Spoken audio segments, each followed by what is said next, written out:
post-pandémique. Je souhaite la bienvenue à tous les différents membres de notre panel. Mais avant de commencer, nous souhaitons partager quelques points logistiques. J'aimerais vous rappeler de couper votre microphone si vous ne prenez pas la parole. Veuillez noter que ce webinaire est enregistré et que vous devrez accepter l'enregistrement afin d'y participer. Nous avons de l'interprétation disponible en anglais, en français, en espagnol et en arabe.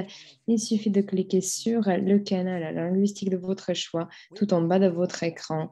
Nous aimerions également prendre une rapide photo de groupe avant de commencer.